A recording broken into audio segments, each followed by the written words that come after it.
গমের কথা বলেছি এবং ফরচুনেটলি গমের দাম কমে গেছে। ওখানে প্রায় 18 থেকে 20 কোটি টাকা সাশ্রয় হবে। এই হরমুজের ইসে কোনো এফেক্ট করে নাই। সেখানে সবচেয়ে বড় হলো এনার্জি যেটা আমরা করেছি এই ঠিক ক্রাইসিসের আগে যে প্রাইস ছিল, যখন ইরান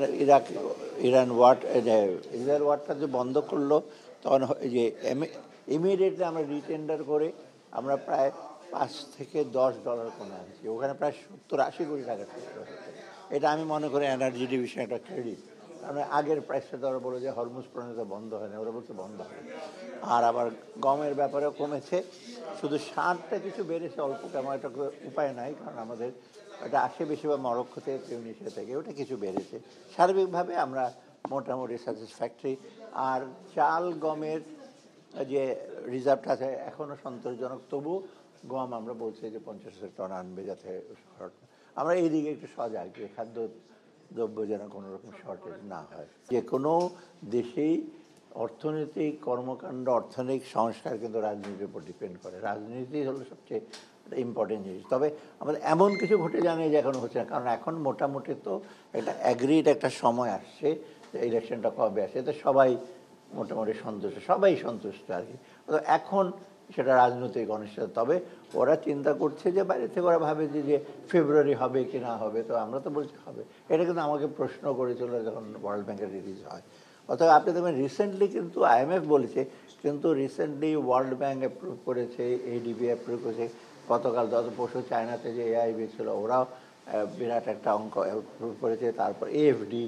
এখন মোটামুটি কিন্তু বাংলাদেশের যে বাইরে থেকে যে আমাদের যে সংস্কারের যে কার্যক্রমের প্রোগ্রেস, তারপরে যে আমরা যেটা অর্থনৈতিক কাজে যেটা করেছি সেটা সন্তুষ্ট বলে এখন কোনো এজেন্সি কিন্তু বাকি নয় পেন্ডিং। ফরেন বিনিয়োগটা এখনও স্লো আছে, বাট এখন যেহেতু ওই যে ওটা লক্ষ্য করছে যে ফরেন এক্সচেঞ্জ মার্কেট স্টেবল, এখন তো আবার ফরেন রিজার্ভ রেটটা বেড়ে গেছে যেহেতু আমাদের বাড়িতে সাপোর্ট আসছে।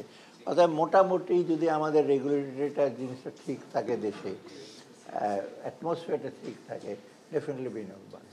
ইলেকট্রা এয়ার কন্ডিশনার কম বিদ্যুৎ খরচে দেবে অধিক শীতলতা, আর সেভিংসও হয়ে যাবে। তাই এনবিআরদের হয়তো একটা কি জানি অ্যাপ্রিহেনশন আছে, এনবিআর উঠে গেলে ক্যারিয়ার। আমি এর আগে বলেছি যে ওদের ক্যারিয়ারটা কোনো অসুবিধা হবে না, বরং এনবিআর একটা স্বতন্ত্র একটা ডিভিশন হবে, এটা স্ট্যাটাসটা বাড়বে, ওদের ক্যারিয়ারটা আরও প্রসপেক্ট হবে, প্রমোশন এক্সপেক্ট আরও বেটার হবে। এখন তাদেরকে কে কারা বুঝিয়েছে, এটা ভেতরের ব্যাপার সেবার আপনারা আরও ভালো জানেন। পলিসিটা ওরা করতে পারবে না, অন্য করবে। তা আমি ওদেরকে অফার করি তোমরা আসো। ওরা যেটা করছে অ্যাবসেনশন, এটা কিন্তু ঠিক এটা সরকারি কর্মচারী, বিশেষ করে এনবিআর একটা খুব ইম্পর্টেন্ট জিনিস। এটা তো আপনার আমার ব্যাপার না, পুরা দেশের আপনার ব্যবসা বাণিজ্য, শুধু রাজস্ব ছাড়াও তো ব্যবসা বাণিজ্য, পোর্ট, ল্যান্ড পোর্ট, সেই ICT, এগুলো তো সব ব্যবসা বাণিজ্য রিলেটেড, পার্সোনাল তো আছেই। অতএব আমি আশা করি ওরা কালকে, আমি বলেছি এমন কোনো সমস্যা নাই পৃথিবীতে যে সমস্যার সমাধান করা যাবে না। হ্যাঁ, আমি তো বলেছি বন্ধ করতে ইমিডিয়েটলি। সতর্কবাণী এখন আমি ওদেরকে কথা বলার জন্য ডেকেছি, আবার সতর্ক কেন আগে করব?